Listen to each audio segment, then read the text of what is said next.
listening to Inclusive AF with Jackie Clayton and Katie Van Horn. Hello, everyone, and welcome to the Inclusive AF podcast. This is Jackie Clayton. And this is Katie Van Horn in freezing cold Arizona. Freezing. Is that what, I wanted to say, Katie, every time I say and do the introduction, you pause just a little bit longer. And I think it might be because of your shivers from 70 degrees or below. It's 57 right now. It is so cold. Yes. And also it's supposed to rain here because like the rest of the US, we have these random weird storms going on that I don't even understand what's happening. But alas, very excited to have my day with you, Jackie, because I miss you so much. I don't get a lot of quality time with you. And also because we have an awesome guest today. So, we like to do a lot around tools, HR tools, right, Jackie, and tools that are about diversity, equity, and inclusion. Yes. And this one, I think, is it's a little bit different, but I actually think it's very, very interesting. And I think it absolutely kind of falls in line with how do we become more inclusive. And so, Andres, I would love for you to introduce yourself and share a little bit about, kind of your background, and then we'll dig in on what you're working on, all that good stuff. Yeah, certainly. Hello, everyone. My name is Andres, and I'm the founder and CEO of Tardy. I'm from Ecuador originally, but have been in the States for 17 years, and now I live in Arizona, and I'm freezing too. Well, I was wearing actually a jacket before, but I just took it off so I look better. I wanted to ask you, say you're from Ecuador. I know you've been in the States for 17 years, but what part of Ecuador are you from? I'm from Quito, the capital, the mountains. And yes, I was used to cold weather, but not anymore. That was my previous life. Yeah. Understood. It's a beautiful part of the country. I've been to Guayaquil, Ecuador. Oh, really? And we almost went to Quito. We tried to do all the things, but we didn't get as far as Quito. Interesting. Yeah, it's beautiful country, little. I just went to visit my grandma before she died. She was actually 99. Yes. Oh, wow. Exactly. That's why I went, because I knew it was coming soon. So I just went, say goodbye, love her, and came back. And anyhow, it was just wonderful. I haven't been there in a while, but anyhow. Well, glad you got a chance to do that. And I'd love to know more about your product and what it does. Tell us more about Tardy. Yes, certainly. So Tardy actually is a Quechua word, which is the language that the Incas used to speak. And as a native Ecuadorian, I wanted to have a deeper meaning behind the company that I was building. And it means gathering, so meetings. But initially, I started to build, it was middle of COVID, 2021. A friend of mine called me and is like, hey, my team is burning out. They are like having thousands of meetings. Help me do something. And I had a couple other companies that kind of gave me some freedom and some time to do that. So I started talking to people and different HR leaders and cultures and backgrounds. And it was like, what is the one thing you would do to improve employee well-being or help your employees? And everybody's like, fewer meetings. I'm like, oh, really? Everybody hates meetings. What a new thing, So I was like, well, why nobody has ever done anything about this? So initially we started to build this meeting effectiveness, meeting efficiency software. But as we were talking to people, honestly, I realized that there was a much bigger problem. And myself being a minority and working for large organizations, I have felt that pain. And I have been in that situation where sometimes my ideas weren't considered, or I didn't have the chance to speak up just because the same individuals will lead the meetings or will never kind of get everybody the chance to kind of speak up. So as I'm talking to my team and I'm like, could we do something about that? It's like, yeah, let's do it. So that's where really kind of Tardy came about. And really our goal is to empowering every voice to speak up, and no matter their background, no matter their race, gender, or their communication style, everybody should have a chance to be considered and be heard in meetings. And our goal is to create a category that we're calling it meeting equity. And that's Tari. When you say, I would love to know, like, when you started doing your research, started looking into this, was there any commonalities that you found amongst meetings? Was it like whether women or men that were talking more, or different groups depending on tenureship? What were you finding was inequitable in looking at meetings? Yeah, certainly. So initially, as I told you, like I was focusing on effectiveness. So like our goal was to eliminate bad meetings. As we all know, most of them are unproductive. Actually, research shows that 71% of them are unproductive. And so, that's 3/4 of them. But as I'm doing, and one of our advisors, he's one of the world's renowned meeting scientists. So as we were kind of approaching this, and he's like, listen, nobody has ever done any research on meeting equity. And I'm like, what? Why not? He's like, because I guess it's not important to most people. And I'm like, how could it not be? It's like, we're not just talking about, gender or races, like we're talking about just different styles and people communicating. So anyways, as I'm doing this, I found research and actually shows, there was a McKinsey research that shows that women and minority groups are interrupted 50% more of the time than men in meetings. So then, we're like, okay, we need to start doing something about this. And I guess I'll tell you something, and maybe I told Katie in my first conversation. Whenever, I was raised by a kind of single mom, very strong woman, and my wife is a powerhouse, and my daughter is a dynamo. So now that I have, been son, husband, and father, I'm like, woman. I always was, woman team, but now I'm like pushing and really trying to support in everything that I can, gender equality. And to me, that was one of the drivers into creating this. Women and minority groups compile 71% of the workforce, but sometimes we are considered the minorities. So anyhow, I could bore you with all research, and we spend the 45 minutes here talking about research because now I love kind of researching and finding these, but, please ask me any other questions that you think that will be relevant for this. Yeah. So well, if you're asking Jackie and I, we could spend 45 minutes on the research because we're both those data nerds.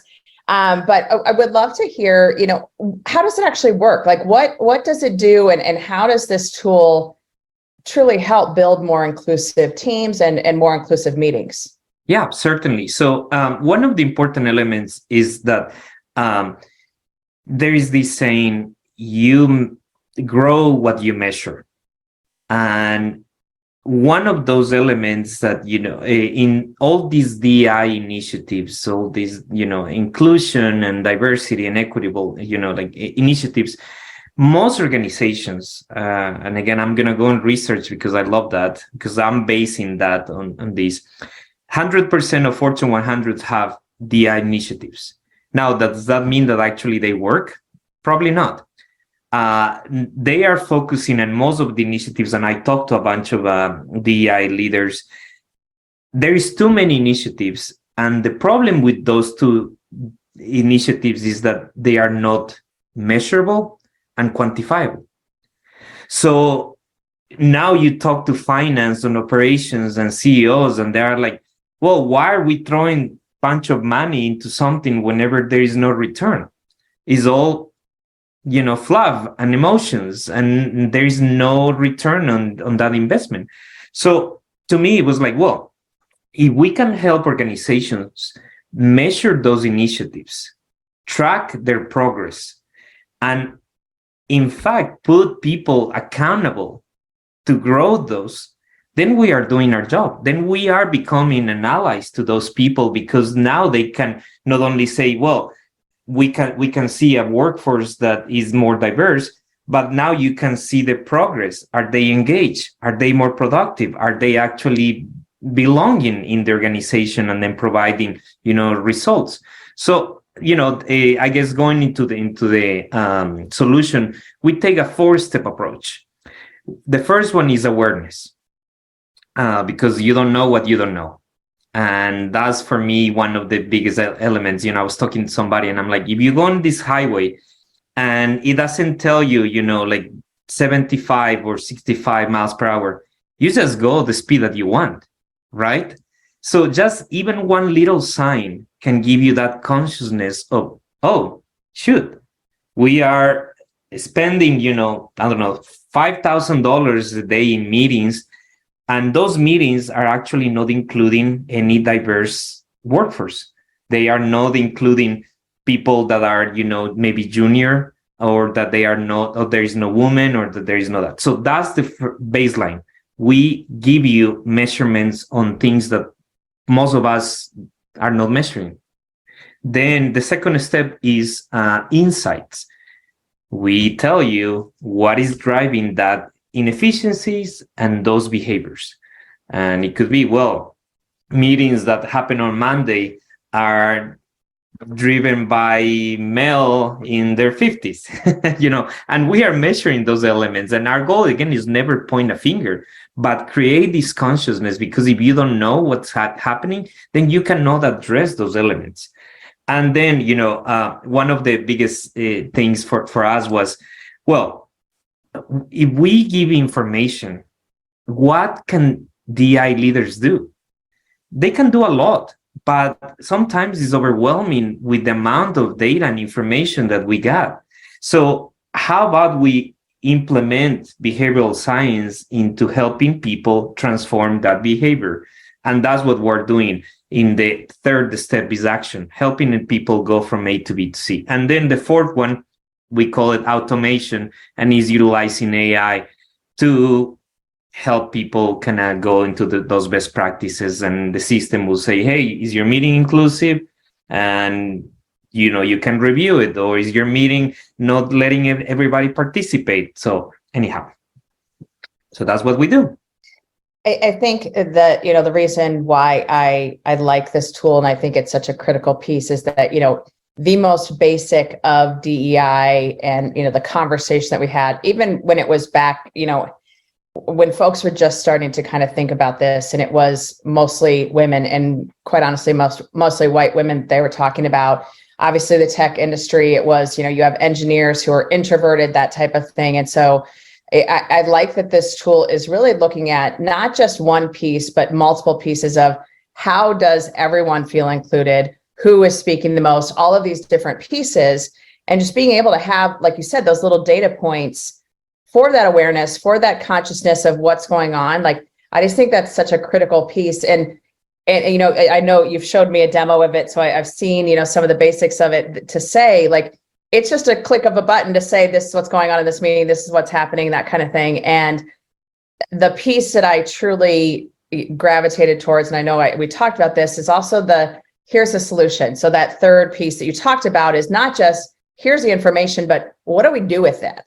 What does that mean? Or how can that, translate to action for the leader that sees it?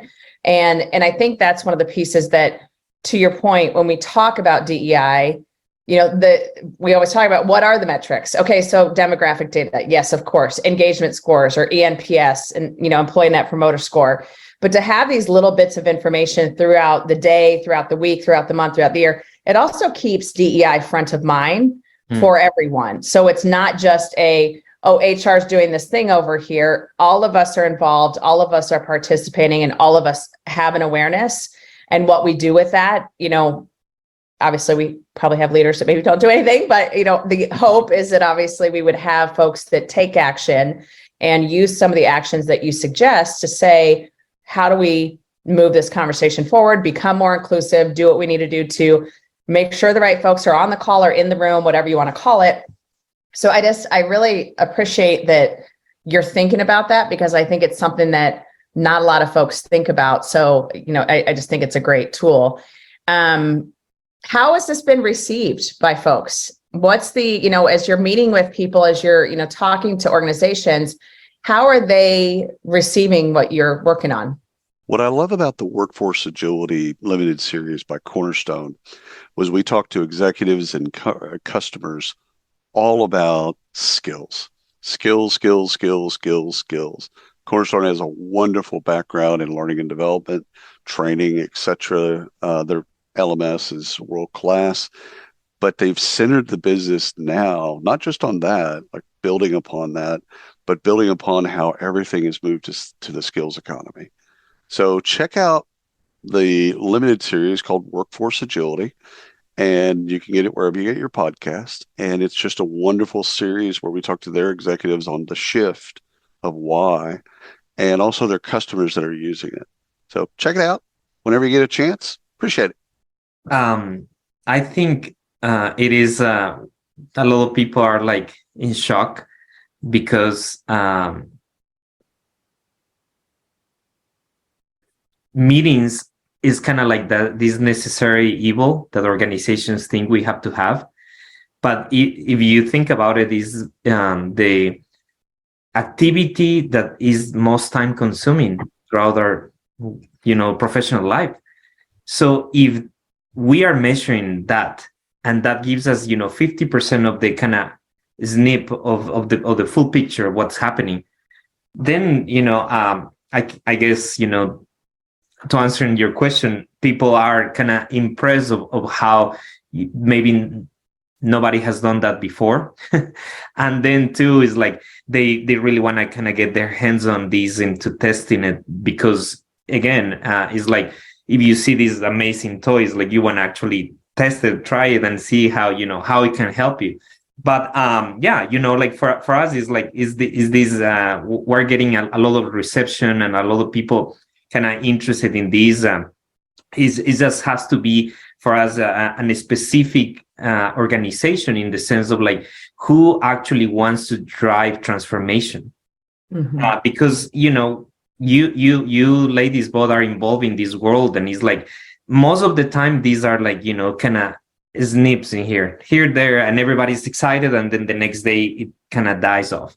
Mm-hmm. But I actually put a lot of thought in this and our team into how we can do something that helps transform not just a group, but the whole culture of the organization. So I guess sometimes to go to answer a little bit of your question, is people are sometimes overwhelmed into how do we implement this, because it doesn't rely only on the chief DI officer.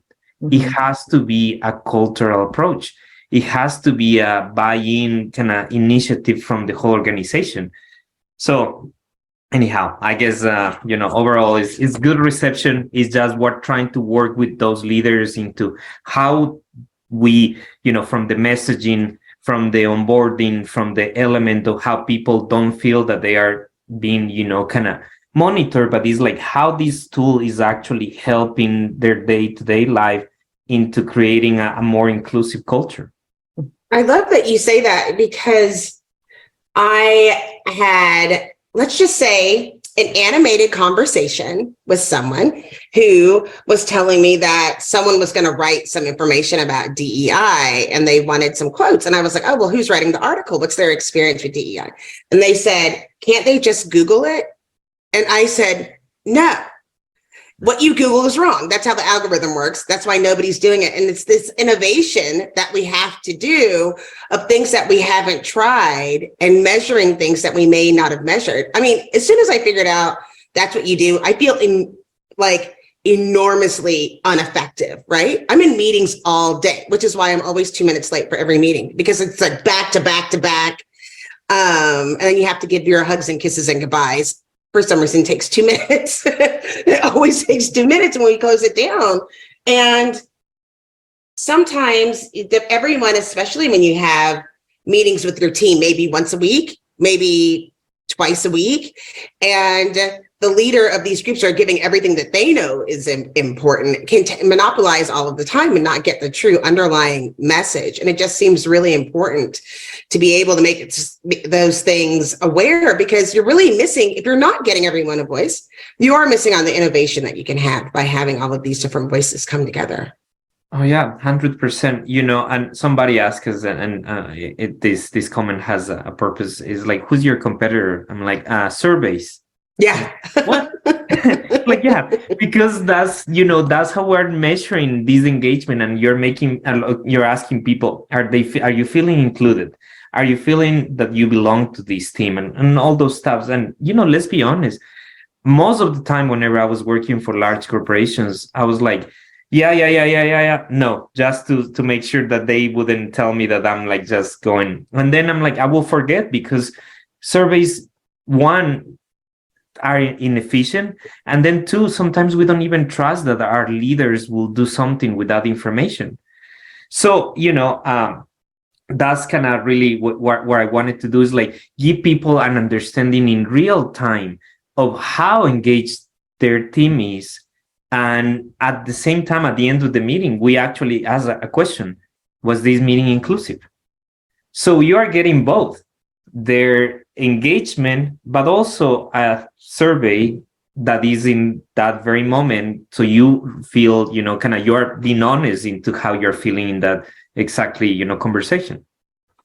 Absolutely. And Jackie, I love what you said on the, how many times have you been in a all hands meeting? And like for me in all hands, I'm like, no, I want to hear from the frontline employees what's really going on. But yeah, a lot of those times it is a report out from the executives.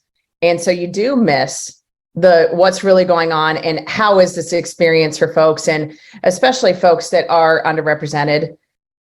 I think there is this assumption, and we talk about this in DEI all the time, that whatever my experience is in an organization, it's the same as everybody else's, which is completely false and inaccurate information. And so however you can keep the pulse of how was this meeting for you? Was it inclusive for you? Did you feel like you could contribute? All of these things, where I think that there is just such a need for those, again, like in your face reminders all the time for leaders of, here right now, I can tell from that meeting we just had an hour ago, what was the consensus, or what did people feel about that?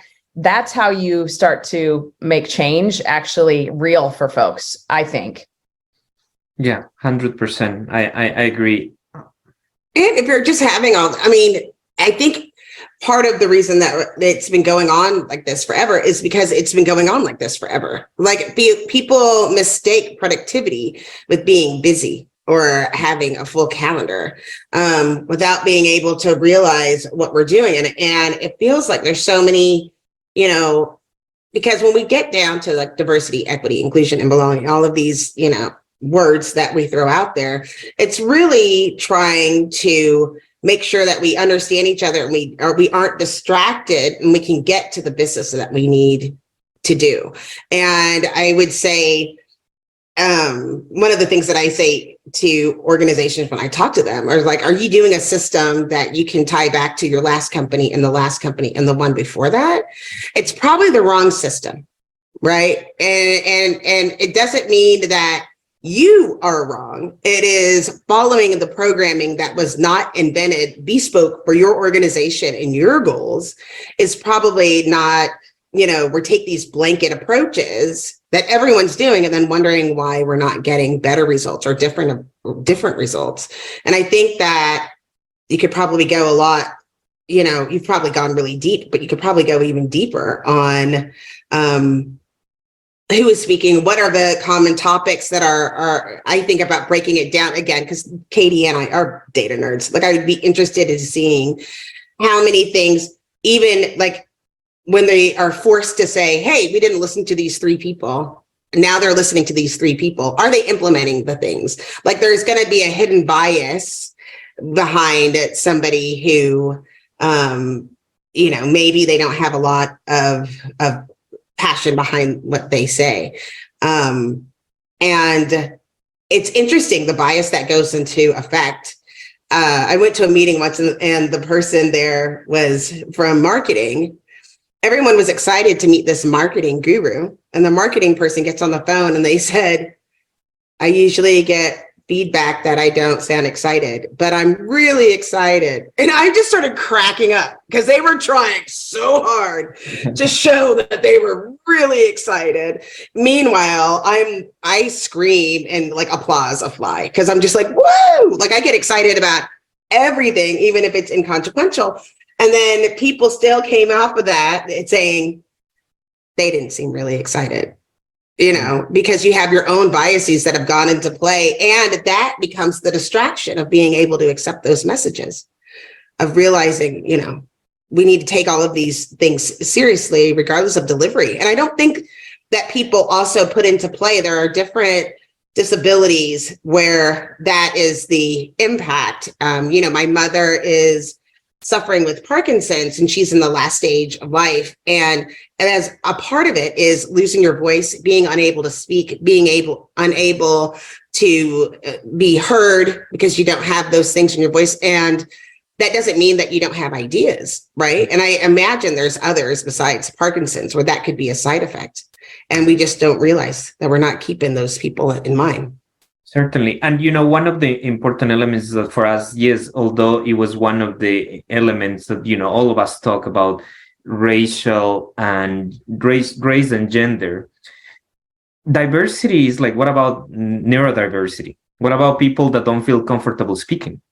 What about the people that only want to chat, or that, want to send you a report after the meeting just because they are?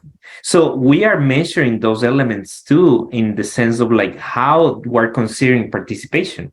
I remember in college, it's like, the teacher will count participation and you will have to just say your name and a couple phrases and like, okay, you participated, you get 5%.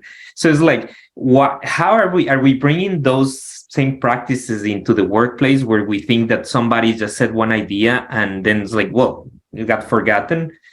How are we implementing those? So we are, for us into the next, phases of the platform, we want to integrate into project management tools, into selling enablement tools. So in that way, you actually know and said, okay, Mary that spoke at this meeting and it seems that she's getting engaged. Was she assigned this project? And now we can actually track the whole process throughout and providing leaders and said, oh, yeah, Mary, that is a minority. And, now she's able to not only be engaged, but contribute and provide an ROI to the organization because she's being included in this. Well, that especially, I think, is important for folks who have been overlooked. So that, you have folks that are contributing, but it's always the loudest voice or the person that's most energetic or, kind of to Jackie's point. And so it is, are you losing those good ideas because someone is more reserved or because someone is only sharing at one time or whatever that might be?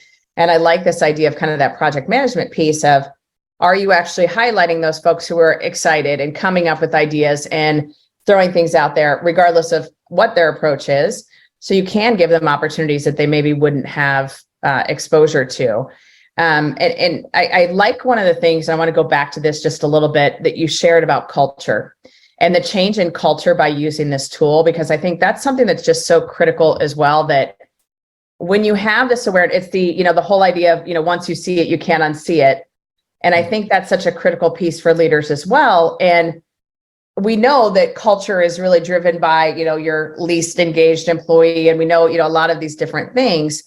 And if you have this awareness happening in a different way that it maybe has before, the changes to your culture could be enormous, and it could be, just super positive. And I would love for you to talk a little bit more about that, just the, kind of the culture piece and how that impacts the culture. Yeah, certainly. I think that sometimes I shouldn't say we, but society or the kind of workforce associates culture and DEI to these intangible things that have no correlation to productivity or, benefits or financial benefits to the organization. While in all reality is completely the opposite, but unfortunately, most of these, leaders in the past, because of all sentiment and fluff, and have never been able to kind of create an actual measurement of how does implementing that. So now, if we're talking about cultural approach and cultural, changes, is like, let's talk about kind of generations that are coming into the workplace. I see all through LinkedIn about the Gen Z and how they are wanting to do this, and how it's like one of the biggest elements that they want is like, if an organization doesn't focus on DEI initiatives, they don't want to work for those organizations. So we're talking about now not only the present, but the future of the company, and how that company has to think about what is going to bring us, the next wave of talent that will be included, in our growth. So, for us, really, our goal is to walk through this transformation with leaders into understanding, because although we build the solution, Jackie mentions, like, we don't pretend that one approach fits all sizes and all organizations. So it's working really through with these leaders into understanding what is working for them and what is not, and what would they like to see in a tool that helps them measure and provides that kind of real, transformation into the whole organization. So, and I finish my comment with this. One of the important things is that, COVID really brought HR and DEI to the top, which, unfortunately had to take a pandemic for the life of the organization to be cared and to be listened to. But, now that we are at this and in this situation, I really hope that we're able to really, push through and empower those leaders with tools and just trainings that help them become more effective. But I think one of the biggest elements and how we're going to continue this wave is to bring in measurement and monitoring to all initiatives. Because in the moment that we just leave it into, it's nice to implement and people are feeling good about it, that doesn't bring any results and transformation. Hey, it's Bob Pulver, host of You Podcast. Human-centric AI, AI-driven transformation, hiring for skills and potential, dynamic workforce ecosystems, responsible innovation. These are some of the themes my expert guests and I chat about, and we certainly geek out on the details. Nothing too technical. I hope you check it out. Yeah, absolutely. And I think you nailed it with the, COVID and all of these other things. So many folks are working remotely. And so there is this like lack of touch point that the managers have as well. They're not seeing folks at lunch or by the water cooler or whatever it might be. So the more we can drive this information feed or this download of, hey, what's really going on? What's the pulse of the team? All of that stuff. And, to your point, you could do a survey every 6 months or whatever, but if you want real-time information, this is the way to do it. So yeah, it's very, very interesting. Well, I think they don't, look, I'm going to really try not to get on a soapbox. But the thing that makes me so frustrated is when we have organizations that need to change, they ask the people, right? And then if things are hard or they have hard times, then they ask the CFO what choices they should make in order to, like, where do they need to cut? They'll look at things like, what software people are using or how many people are in various departments. And you seem to have 20% more than every other department. So you should be able to cut more people without looking at actual effectiveness. And it can't be based on one person if you're not measuring it. And so that's what makes me really frustrated. It's because we have to be able to do the measurement. And I think going to the point that we were talking about earlier, when you have all these organizations that have these initiatives that they're trying to meet without measurement or without fully understanding the commitment that they made, then how real are these initiatives that people are having? They can't, they're not real. But I think it's going to be, I think what's funny is that I am the overtalker in the meeting. Like, that's me. And my favorite people are always the quietest people in the meeting because I can talk to them during the meeting and not get in trouble because they're quieter. They'll say it and I'll say, do you want me to say something? Or, you're like, let's stop, everybody stop and pay attention to this person to be an ally in the room for people who don't have the voice. But I feel like, there's magic there in being able to share the information. I don't know. I just think it's fascinating. Yeah, I'll tell you one amazing fact, and actually research based on this. Guess what is the percentage of managers that are training to have meetings?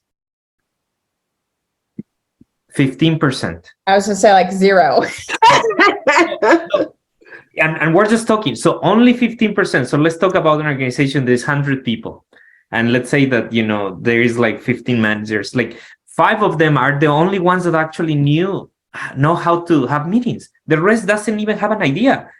So, we're talking about this inclusion and this effectiveness of meetings, but it's like, how we expect the rest to know what to do whenever managers don't even know. It's such a like a wonderful and amazing opportunity that I see, is that this is kind of how we can help organizations, but it doesn't come from the bottom up. It comes from the top. It has to come from the top. Well, and that sets the culture, right? Whatever they pull out of those meetings sets the culture. Yeah. Well, I also like what you just said, I think is so spot on, Andres. Like, how many leaders, like, I know that all of us aspire to teach every new manager all the things that they would ever need to know, including, how to do an effective one-on-one, how to lead an effective meeting, all of these things. But for the most part, they probably haven't been taught those tools or taught how to have a meeting that is inclusive and does make sure that everyone has a voice and all of these things. And so the more we can give them those tools, every manager I know of, every leader that I know of is like, yes, show me how to do this the right way. It's not an affront to them or you're like you said, it's not finger pointing, that you said that earlier. And I think that's the piece too, that's such a critical part of it is managers want to do a good job. Managers, for the most part, I should say, but most managers want to do a good job and want to make sure that all of their team members feel good. And if you can help them in any way, what a great tool and what a great way to just create a culture that is more inclusive and does have every voice present and available. And yes, Jackie, I'm also the overtalker in meetings. So I'm in the same boat as you. We just chat too much, but that's also probably a podcast, I wanted to say that at the beginning when it was like, oh, like women and minorities, I wanted to say that don't have Jackie and Katie in them. Right. Yeah. I was saying, yeah. Oops, my bad. But no, I mean, I think it is, we all know the stories. We've all heard so many of the situations where someone wasn't only in a meeting or in a room and they didn't speak up, or they didn't share an idea that was a great idea, or they shared an idea and it was overlooked. And we know there's so much research about, a woman saying something or a person of color saying something and, someone, white male saying the same idea 2 minutes later. And it's like, oh, that was the greatest idea ever, Bob. And so, things like that we know from research is happening, and how can we help to combat that and to make sure that everyone's voice is heard? Because again, it drives innovation. It drives better things for the entire group and for the culture and all these things. So, Andres, what would you like to make sure that our listeners heard? What are the things that you think are critical for this episode that you want to share with folks? Oh, so many things, but I guess you have to point at one is, somebody told me this. If you train how to, kind of hit the ball whenever you're golfing and you do it wrong, instead of actually getting better, you get worse. And I believe that this goes in the same with DI. If you implement it wrong, it actually backfires. Oh, it yes. doesn't help the rest of the organization, actually perpetuates this broken system. Mm-hmm. So to me, it's like, we don't have to reinvent the wheel, but we have to pinpoint to what is the drivers that are creating that systematic, behavior and that systemic situation that is we have been for so many years. So I guess, it's like measure your progress. implemented, use tools that are able to help you not only provide feedback for the rest of for your team, but at the end for leadership into, because for leaders, they see most of the time they see numbers. But if you have a tool that, and it not necessarily has to be us, but a tool that helps you measure, but also provide a return, then you are on the next phase. So Awesome. I Awesome. love that. Jackie? I kind of want to take what Andre said and say, we don't have to reinvent the wheel, but you have to recognize you really don't have a wheel. What you have is not a wheel. You have some sticks. Yes. So invent something. You don't have a wheel. Quit trying to tell me it's a wheel when it's a square rock. And how do we know the difference is by doing that analysis and doing a deep dive and digging into the data so that you can make data-driven solutions. I think that is going to have the most help and impact. And then continue to measure until you get to the right equation. It's important. What about you, Katie? For me, it's what you just said, Andres, is spot on for me. Is you have to give folks the tools. You have to give folks the right way to do things. And how many companies have we seen do this wrong and make mistakes? And if, whatever you can do to keep this front of mind for leaders, to keep it's not a check and balance, but it is in a way, because it is, hey, how do we do this the right way?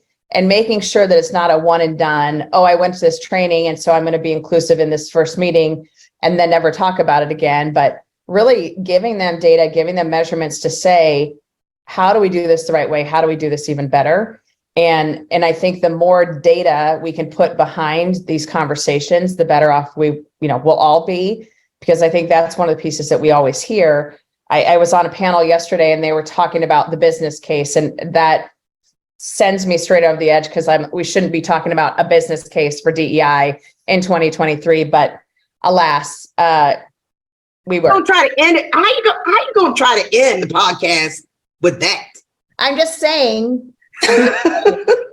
We can talk about that later. During That's a different podcast. Another episode. New podcast. Who this? Yeah, but I think it's one of those things that we need to give managers, give people the tools to do this the right way, or it's never going to be solved. And the comment of the systems and the process and the big brother, whatever you want to call it, that is guiding so much of this structure that isn't right. However, we can break that down in the tools that we can do to create a better environment, a better process, a better whatever you want to call it. I think that's huge. So thank you for joining us. Thank you for sharing. How can folks get a hold of you? Yes, well, thank you so much for this opportunity. I'm a chatter as well, so I guess we fit right into these conversations. Best friends. Absolutely. Please visit our website. Is www.tariy.ai,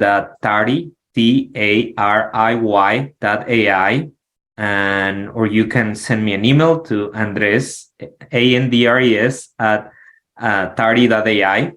And I'm on LinkedIn. I love to kind of just put things that are thought-provoking. And if you want to follow me and kind of be in a journey that actually goes against the wave or against the river of kind of compliances, then do it, because hey, we only have one life and might as well live it right and do the best that we can to leave our mark and to leave this world a better place than we found it. So thank you again. I appreciate this opportunity. Absolutely. And folks, I'm going to say this, and I know I say this about pretty much every product, but this is one that do go to their website, do get a demo, because it is really, really a cool tool that has been built. And I think it's going to be a game changer for a lot of folks and a lot of cultures. So thank you, Andres. Jackie, happy Wednesday. Happy Wednesday, my friend. Happy Wednesday, my friend. This is the Inclusive AF podcast. My name is Katie Van Horn. And this is Jackie Clayton. Bye.